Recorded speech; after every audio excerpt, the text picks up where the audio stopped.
فبما نقضهم ميثاقهم لعناهم وجعلنا قلوبهم قاسية يحرفون الكلم عن مواضعه ونسوا حظا مما ذكروا به ولا تزال تطلع على خائنة منهم إلا قليلا منهم فاعف عنهم واصفح إن الله يحب المحسنين ومن الذين قالوا إنا نصارى أخذنا ميثاقهم فنسوا حظا مما ذكروا به فأغرينا بينهم العداوة والبغضاء إلى يوم القيامة وسوف ينبئهم الله بما كانوا يصنعون يا أهل الكتاب قد جاءكم رسولنا يبين لكم كثيرا مما كنتم تخفون من الكتاب ويعفو عن كثير قد جاءكم من الله نور وكتاب مبين يهدي به الله من اتبع رضوانه سبل السلام ويخرجهم من الظلمات إلى النور بإذنه وَيَهْدِيهِمْ إِلَى صِرَاطٍ مُسْتَقِيمٍ۔ ان آیات کا ترجمہ یہ ہے، پھر یہ ان کی عہد شکنی ہی تو تھی جس کی وجہ سے ہم نے ان کو اپنی رحمت سے دور کیا اور ان کے دلوں کو سخت بنا دیا۔ وہ باتوں کو اپنے موقع محل سے ہٹا دیتے ہیں اور جس بات کی ان کو نصیحت کی گئی تھی اس کا ایک بڑا حصہ بھلا چکے ہیں، اور ان میں سے کچھ لوگوں کو چھوڑ کر تمہیں آئے دن ان کی کسی نہ کسی خیانت کا پتہ چلتا رہتا ہے، لہذا انہیں معاف کر دو اور درگزر سے کام لو۔ بے شک اللہ احسان کرنے والوں کو پسند کرتا ہے۔ اور جن لوگوں نے کہا تھا کہ ہم نصرانی ہیں، ان سے بھی ہم نے عہد لیا تھا، پھر جس چیز کی ان کو نصیحت کی گئی تھی اس کا ایک بڑا حصہ وہ بھلا بیٹھے، چنانچہ ہم نے ان کے درمیان قیامت کے دن تک کے لیے دشمنی اور بغض پیدا کر دیا، اور اللہ انہیں عنقریب بتا دے گا کہ وہ کیا کچھ کرتے رہے ہیں۔ اے اہل کتاب، تمہارے پاس ہمارے یہ پیغمبر آ گئے ہیں جو کتاب یعنی تورات اور انجیل کی بہت سی ان باتوں کو کھول کھول کر بیان کرتے ہیں جو تم چھپایا کرتے ہو، اور بہت سی باتوں سے درگزر کر جاتے ہیں۔ تمہارے پاس اللہ کی طرف سے ایک روشنی آئی ہے اور ایک ایسی کتاب جو حق کو واضح کر دینے والی ہے، جس کے ذریعے اللہ ان لوگوں کو سلامتی کے راہیں دکھاتا ہے جو اس کی خوشنودی کے طالب ہے، اور انہیں اپنے حکم سے اندھیریوں سے نکال کر روشنی کی طرف لاتا ہے، اور انہیں سیدھے راستے کی ہدایت عطا فرماتا ہے۔ جیسا کہ پہلے عرض کیا تھا کہ پچھلی آیتوں میں اللہ تبارک و تعالی نے بنی اسرائیل سے عہد لینے کا تذکرہ فرمایا تھا۔ اب اللہ تبارک و تعالی فرماتے ہیں کہ اس عہد کے باوجود جو ان سے لیا گیا تھا، انہوں نے اس عہد کو توڑا۔ کس طرح توڑا وہ آگے بیان آ رہا ہے، لیکن پہلے فرمایا کہ ان کے عہد توڑنے کی وجہ سے ہی ہم نے ان پر لعنت کی، اور لعنت کر کے ان کے دلوں کو سخت بنا دیا۔ فَبِمَا نَقْضِهِمْ مِيثَاقَهُمْ، یہ ان کے عہد توڑنے ہی کی وجہ سے تو تھا کہ ہم نے لعناہم، ان پر لعنت کی، وجعلنا قلوبہم قاسیہ، اور ان کے دلوں کو سخت کر دیا۔ یہاں یہ اللہ تبارک و تعالیٰ نے دو باتیں بیان فرمائی ہیں، ایک تو لعنت کرنا اور دوسرے دلوں کو سخت کر دینا۔ لعنت کا مطلب یہ ہوتا ہے اللہ تبارک و تعالیٰ کی رحمت سے انسان دور ہو جائے۔ اللہ تعالیٰ محفوظ رکھے، ہم دنیا میں بھی اللہ تعالیٰ کی رحمت کا محتاج ہے، آخرت میں بھی اللہ تعالیٰ کی رحمت کا محتاج ہے۔ اگر اس کی رحمت کا ایک دروازہ بھی بند ہو جائے تو ہمارا کہیں ٹھکانہ نہیں ہوتا۔ تو اللہ تبارک و تعالیٰ فرماتے ہیں کہ ہم نے ان کو اپنے رحمت سے دور کر دیا۔ رحمت سے دور کر دینا اتنی زبردست اور سخت بات ہے کہ اللہ تبارک و تعالیٰ کی رحمت کا جو بیشتر حصہ ہے اس دنیا میں، اس سے بھی دور ہو گئے، اور آخرت میں تو اللہ تعالیٰ کی رحمت سے دور ہونا ہی ہے کہ جہنم کے عذاب کا سامنا کرنا پڑے گا۔ دوسری بات یہ بیان فرمائی کہ ہم نے ان کے دل سخت کر دیے۔ یہ اللہ تبارک و تعالیٰ نے بڑی اہم بات کی طرف ہم کو متوجہ کیا ہے اور اس سے آگاہ کیا ہے کہ جب اللہ تعالیٰ کی نافرمانی کی جاتی ہے اور خاص طور پر اللہ تعالیٰ سے کیے ہوئے عہد کو توڑا جاتا ہے تو اس کا ایک خاصہ یہ ہے کہ انسان کا دل سخت ہو جاتا ہے، اور سخت ہونے کے معنی یہ کہ وہ نیک بات کو، اچھی بات کو نہیں سمجھتا، عقل کی بات بھی اس کے سمجھ میں نہیں آتی، اور اس کا دل اتنا سخت ہو جاتا ہے کہ کوئی نصیحت اس پر کار کر رہی ہوتی، العیاذ باللہ۔ یہ گناہ کا ایک خاصہ ہے کہ وہ انسان کے دل کو رفتہ رفتہ سخت بناتا ہے۔ ایک حدیث میں رسول کریم صلی اللہ علیہ وسلم نے ارشاد فرمایا، انسان جب پہلے کوئی گناہ کرتا ہے پہلی بار تو اس کے دل پر ایک سیاہ نقطہ لگ جاتا ہے، جس کی برائی کو وہ ہر وقت ایسا محسوس کرتا ہے جیسے کسی صاف سفید کپڑے پر ایک کالا داغ ہے۔ وہ ہر وقت دیکھنے سے انسان کو تکلیف ہوتی ہے۔ پھر اگر اس نے متنبہ ہو کر توبہ کر لی اور آئندہ گناہ سے باز آ گیا تو وہ نقطہ جو اس کے دل پر لگا تھا وہ مٹا دیا جاتا ہے، اور اگر اس نے پرواہ نہ کی بلکہ دوسرے گناہوں میں مبتلا ہوتا چلا گیا تو ہر گناہ پر ایک نقطہ سیاہ کا اضافہ ہو جائے گا، یہاں تک کہ اس کے دل کا صفحہ ان نقطوں سے بالکل سیاہ ہو جائے گا۔ اس کے قلب کی اس وقت یہ حالت ہو جائے گی جیسے کوئی برتن اوندھا رکھا ہو کہ اس میں کوئی چیز ڈالی جائے تو فوراً باہر آ جاتی ہے، اندر کوئی چیز داخل ہی نہیں ہوتی۔ اور اسی کو قرآن کریم نے دوسری جگہ ران سے تعبیر کیا ہے، کلا بل ران علی قلوبہم ما کانوا یکسبون، اس لیے کیونکہ وہ دل سخت ہو گیا اور اس پر سیاہ نقطے لگ گئے تو کوئی خیر اور نیکی کی بات اس کے دل میں نہیں جم۔ اس وقت اس کے دل کی یہ کیفیت ہو جاتی ہے جسے تعبیر کیا گیا ہے کہ حدیث میں کہ لا یعرف معروفا ولا ینکر منکرا، لا یعرف معروفا ولا ینکر منکرا، یعنی وہ نہ کسی نیکی کو نیکی سمجھتا ہے اور نہ کسی برائی کو برائی سمجھتا ہے، بلکہ اللہ بچائے معاملہ بالکل الٹا ہو جاتا ہے کہ جو گناہ ہے اس کو اچھا سمجھا، جو عیب ہے اس کو ہنر سمجھا، جو برائی ہے تو اس کو نیکی سمجھا، یعنی برائی کی برائی دل میں نہیں آتی، لہذا انسان اس میں کرتا ہی چلا جاتا ہے۔ تو یہ جو فرمایا گیا کہ ان کے دل سخت کر دیے ہم نے، تو اس کے معنی یہی ہے کہ اب ان کے دلوں میں ایسی مصیبت آ گئی ہے کہ وہ کسی اچھی بات کو اچھا نہیں سمجھتے، کسی برائی کو برا نہیں سمجھتے۔ اور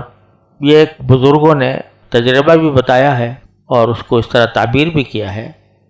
کہ ان من جزاء الحسنۃ الحسنۃ بعدها وان من جزاء السیئۃ السیئۃ بعدها، کہ کوئی آدمی اگر کوئی نیکی کرتا ہے تو اس کا نقد بدلہ اس کو دنیا ہی میں اس طرح ملتا ہے کہ اس کے بعد کسی اور نیکی کی بھی توفیق ہوتی ہے۔ نیکی جو ہے وہ دوسری نیکی کو کھینچتی ہے، جب انسان نے کوئی نیکی کر لی تو وہ نیکی خود اس کو آمادہ کرے گی کہ وہ کوئی دوسری نیکی کر لے. فرض کرو کہ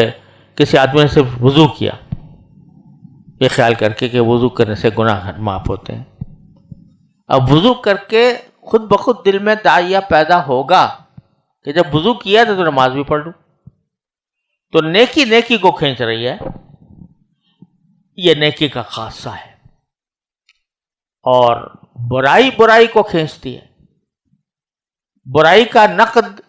نقصان دنیا میں یہ ملتا ہے کہ انسان دوسری برائی کی طرف چلا جاتا ہے. اللہ بچائے، جب تک انسان گناہوں سے اپنے آپ کو بچائے رکھتا ہے تو اس وقت تک اس کے دل میں گناہ کا ایک رعب، اس کی ایک خشیت، اس کا ایک ڈر، اس کا ایک خوف دل میں ہوتا ہے جب تک کسی گناہ کا ارتکاب نہیں کیا. اگر ایک مرتبہ گناہ کا ارتکاب کر کے جرأت کر لی، اللہ بچائے، کہ گناہ کا ارتکاب کر ہی لو اور کر گزرا، تو اب وہ ڈر جو تھا ایک مرتبہ کھل گیا. دل میں جو ایک رکاوٹ تھی گناہ کی وہ دور ہو گئی، الیاذ باللہ. تو پھر وہ انسان کو یہ کہتا بھی ابھی تو جس طرح پہلے کیا تھا اللہ اور کر لیتا، وہ بھی تو گناہ تھا مگر ہو گیا اور مجھے کچھ بھی نہیں ہوا دنیا میں. تو اگلی مرتبہ پھر الیاذ باللہ. تو برائی برائی کو کھینچتی ہے.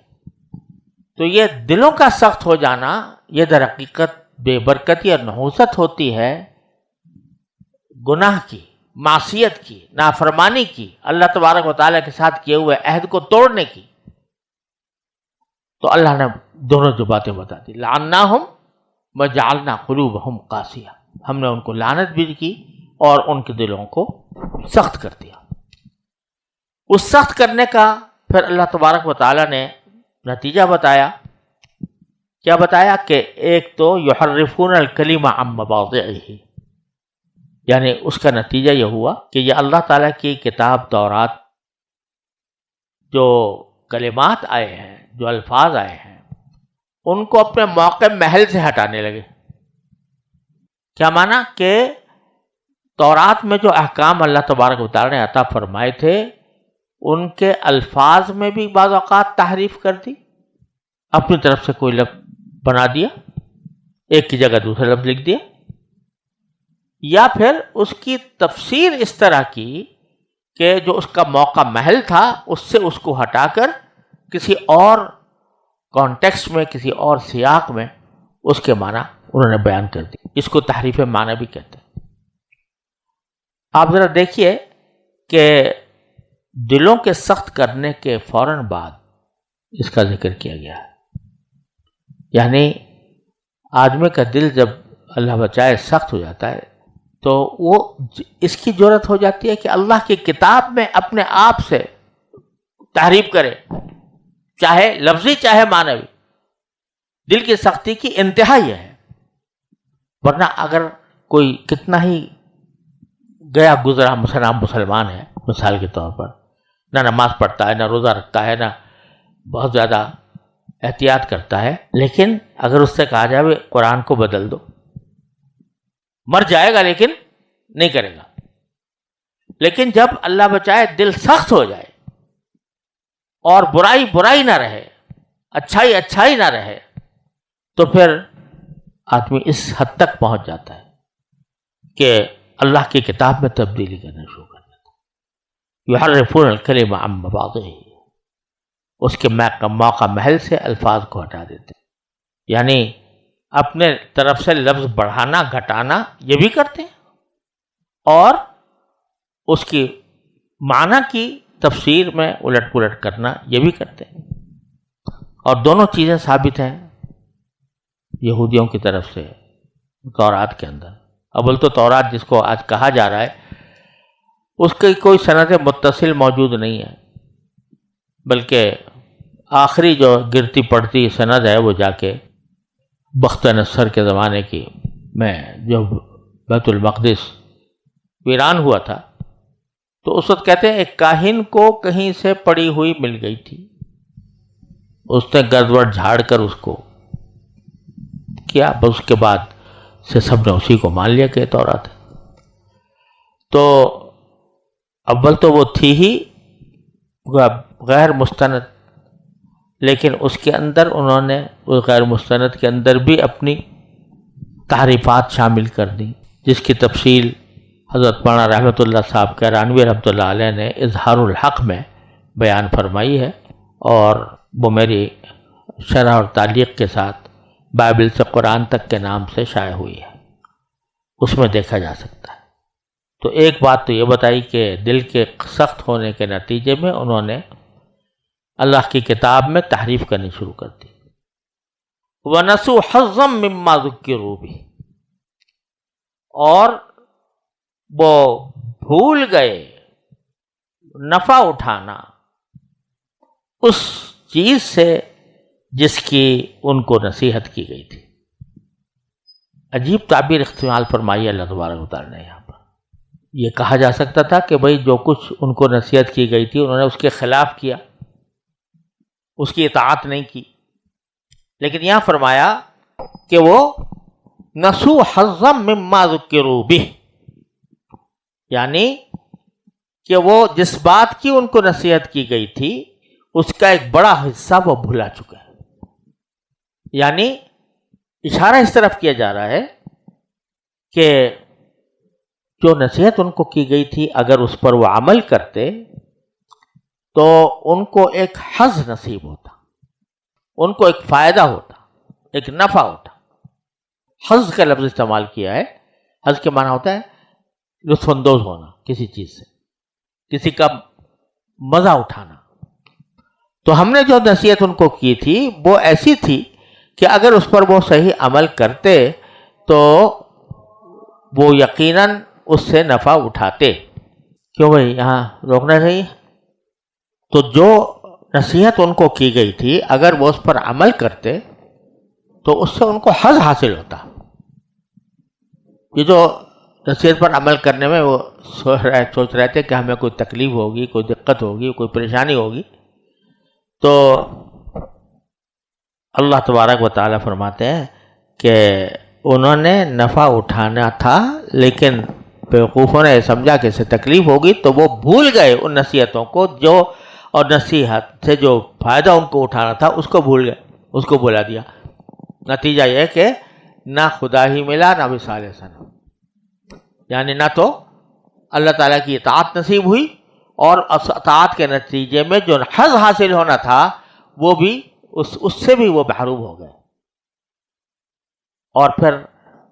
نبی کریم سرورت عالم صلی اللہ علیہ وسلم سے خطاب کر کے باری تعالیٰ فرماتے ہیں کہ وَلَا تَزَالُ تَطَّلِعُ عَلَى خَائِنَةٍ مِّنْهُمْ إِلَّا قَلِيلًا مِّنْهُمْ۔ رسول کریم صلی اللہ علیہ وسلم سے خطاب ہے کہ تمہیں آئے دن ان کی کسی نہ کسی خیانت کا پتہ چلتا رہتا ہے، کچھ لوگوں کو چھوڑ کر، الا قلیلا منہم، یعنی اکثر بنی اسرائیل جو رسول کریم صلی اللہ علیہ وسلم کے زمانے میں موجود تھے ان کے بارے میں فرمایا جا رہا ہے کہ اکثر و بیشتر ان لوگوں کی خیانتیں تو آپ کے علم میں آتی رہتی ہیں، اب بھی ان کا سلسلہ خیانتوں کا جاری ہے اور بدعہدی ان کی چل رہی ہے، تو کبھی نہ کبھی آپ کو کچھ نہ کچھ ان کے بارے میں پتہ چلتا رہتا ہے کہ انہوں نے کہاں کہاں خیانت کی۔ البتہ کچھ لوگ ہیں الا قلیلا منہم کہ ان کو چھوڑ دو، ان کی یہ حالت نہیں ہے جیسے کہ وہ حضرات بنی اسرائیل جو نبی کریم صلی اللہ علیہ وسلم پر واقعتاً ایمان لے آئے تھے، جیسے حضرت عبداللہ بن سلام رضی اللہ تعالیٰ عنہ، تو ان کی طرف سے کوئی خیانت سامنے نہیں آتی۔ اور پھر عجیب بات فرمائی کہ ساری جتنی باتیں ہیں ان کی خرابیاں، لعنت ان پر ہوئی، دل ان کے سخت ہوئے، اللہ تعالیٰ نے جو نصیحتیں کی تھی ان کو وہ بھول گئے، اب بھی ان کی خیانتوں کا سلسلہ جاری ہے اور رسول کریم صلی اللہ علیہ وسلم کے سامنے وہ خیانتیں آتی رہتی ہیں۔ اس کا تقاضا تو یہ تھا کہ آپ کو یہ حکم دیا جاتا کہ بھائی ان کو بھگاؤ اپنے آپ سے، ان کے ساتھ نفرت کرو، ان کو سزا دو، لیکن عجیب بات ہے کہ ساری باتیں کرنے کے بعد باری تعالیٰ فرماتے ہیں نبی کریم صلی اللہ علیہ وسلم سے فاعف عنہم واصفح، تو آپ ایسا کرو کہ ان کو معاف کر دیا کرو اور ان سے درگزر کرو۔ اتنی سخت نافرمانیاں ذکر کرنے کے بعد رسول کریم صلی اللہ علیہ وسلم کو یہ حکم آ رہا ہے کہ تم معاف کر دو، درگزر کرو۔ اس سے معلوم ہوتا ہے کہ اللہ تبارک و تعالیٰ کو معافی اور درگزر کرنا کتنا پسند ہے۔ مطلب اس کا یہ ہے کہ جو کچھ ان کو سزا ملنی مقدر ہے وہ تو ملے گی آخرت میں انشاءاللہ، لیکن دنیا میں ابھی تم ان کے ساتھ کوئی سختی کا معاملہ نہ کرو، بلکہ ان کے ساتھ عفو و درگزر سے کام لو۔ اس کا ایک فائدہ یہ ہوگا کہ کتنا ہی آدمی شریر ہو، شیطان صفت ہو، ظالم ہو، اگر کوئی شخص اس کے ساتھ نرمی اور عفو و درگزر کا معاملہ کرتا ہے تو اس کا دل کچھ نرم ہونے کے ہو جاتا ہے اور وہ قریب آنے لگتا ہے۔ قریب آتا ہے تو کوئی حق بات سن بھی لیتا ہے، اور حق بات سن لیتا ہے تو کبھی کبھی وہ اثر بھی کر جاتی ہے۔ قرآن کریم نے فرمایا کہ تم اپنے کسی دشمن کو دشمنی کا جواب دشمنی سے نہ دو، ادفع بالتی ہے احسن، اچھائی سے دفاع کرو، تو کیا ہوگا؟ فإذا الذی بینک وبینہ عداوۃ کأنہ ولی حمیم، جس کے ساتھ تمہاری دشمنی ہے وہ تمہارا جگری دوست جیسا بن جائے گا۔ تو ایک طرف تو اس سے فائدہ یہ ہے فاعف عنہم واصفح سے کہ آپ کی کہ جو اخلاق حسنہ ہیں ان کی معراج ظاہر ہوگی کہ اتنی نافرمانیوں کے باوجود رسول کریم صلی اللہ علیہ وسلم عفو درگزر سے کام لے رہے ہیں، تو اس کا اثر ذرا بھی اگر کسی کے اندر احساس ہوگا تو کچھ اثر ہوگا اس کا، دوسرے لوگوں کو بھی یہ پتہ چلے گا کہ عفو درگزر کتنی اچھی صفت ہے۔ یہ اصل میں بعد میں جب ان کی شرارتیں انتہا کو پہنچ گئیں اور یہاں تک کہ نبی کریم صلی اللہ علیہ وسلم کی معاذ اللہ قتل کی سازشیں انہوں نے تیار کی تو پھر ان کو جلا وطن کیا گیا تھا، لیکن شروع میں ان کے ساتھ عفو درگزر کا معاملہ کرنے کی تلقین کی گئی تھی، اور یہ بھی فرما دیا کہ ان اللہ یحب المحسنین، عفو درگزر کریں گے آپ تو یہ احسان ہوگا،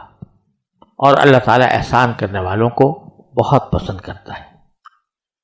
پھر فرمایا من الذین قالوا انا نصارى،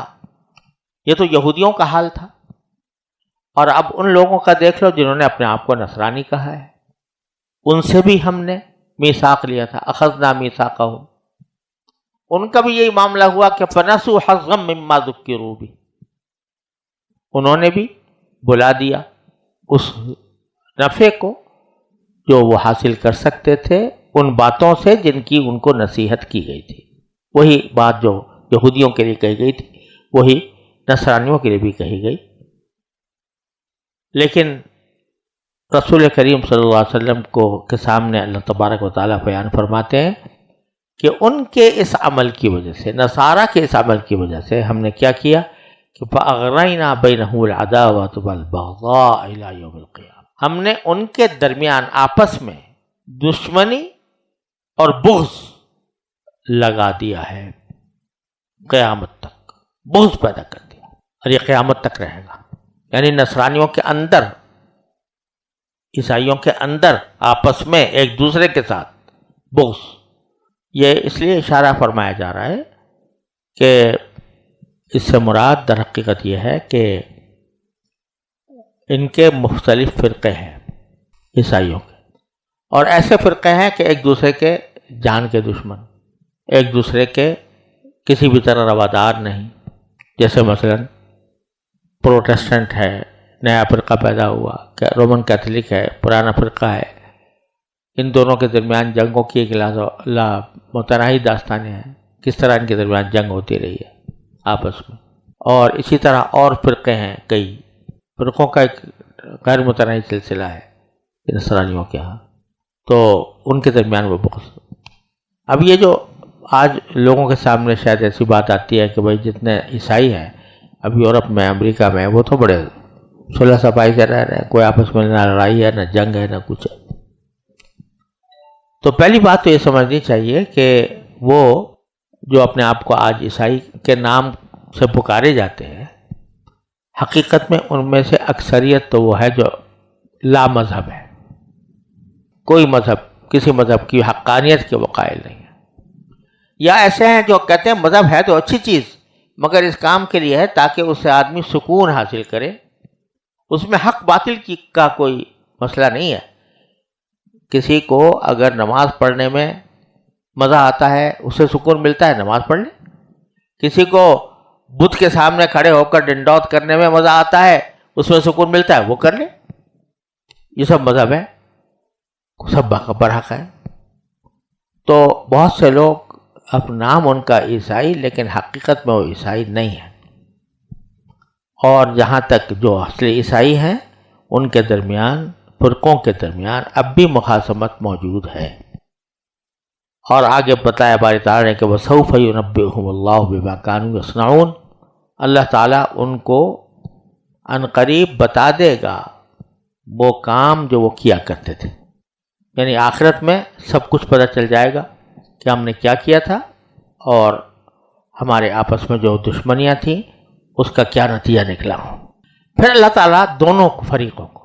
یہودی اور نصرانی جن کا بھی ذکر آیا تھا، تو ان کو محبت اور پیار سے دعوت دیتے ہیں، اسلام کی دعوت دیتے ہیں، کیا کہ اے اہل کتاب، یا اہل کتاب قد جاءکم رسولنا،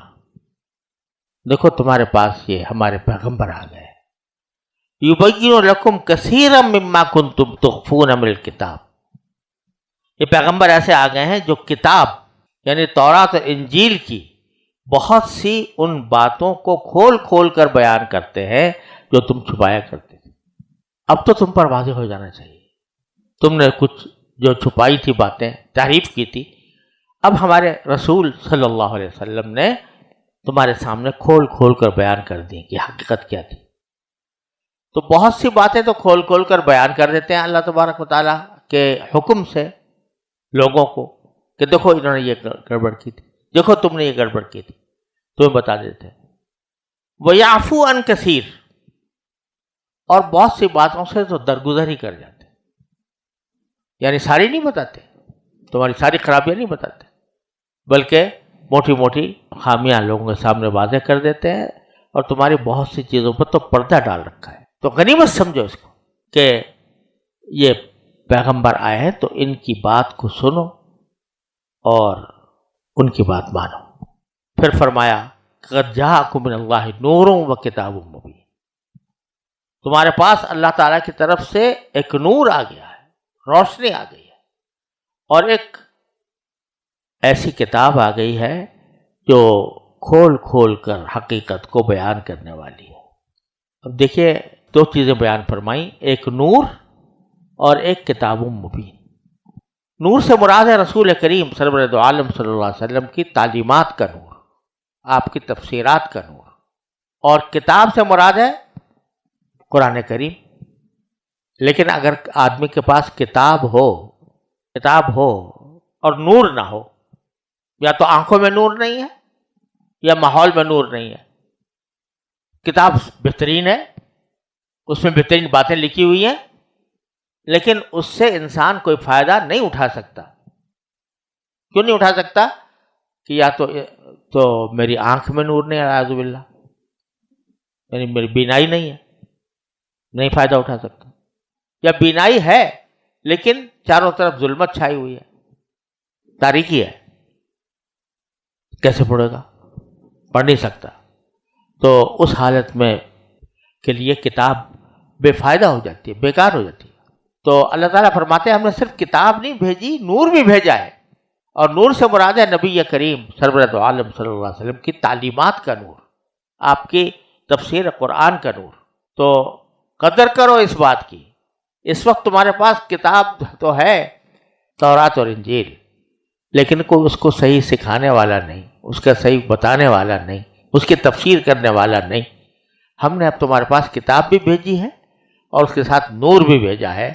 کہ جس کے ذریعے تم اس کتاب سے نفع اٹھا سکو، اس سے فائدہ اٹھا سکو، تو اس کی قدر کرو۔ تمہارے پاس نور بھی آیا ہے اور ایک واضح کرنے والی کتاب بھی آئی ہے، یہدی بہ اللہ من اتبع رضوانہ سبل السلام، اور یہ کتاب ایسی ہے کہ اللہ تبارک و تعالی اس کے ذریعے اللہ ان لوگوں کو سلامتی کی راہیں دکھاتا ہے جو اس کی خوشنودی کے طالب ہیں، اور انہیں اپنے حکم سے اندھیریوں سے نکال کر روشنی کی طرف لاتا ہے، اور انہیں سیدھے راستے کی ہدایت فرماتا ہے۔ یہ کتاب ایسی ہے